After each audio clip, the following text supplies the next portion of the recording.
Food debate, which one is healthier? Apples or oranges? Let's discuss.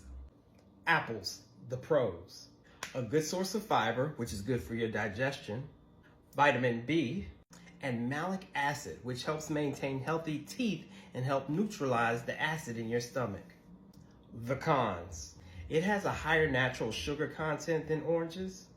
Also, apple juice tends to undergo processing, which reduces the amount of fiber that it naturally has. Oranges, the pros. Folate. It helps you produce red blood cells, which keeps your cells healthy, which is very important during pregnancy. Also, good old vitamin C, which we all know is great for the immune system and helps with the absorption of iron. The cons. They're really high in acid, which in abundance can cause bloating, nausea, even diarrhea. The winner? Oranges. But it depends on your personal health needs. Make them both a part of your diet, but both in moderation.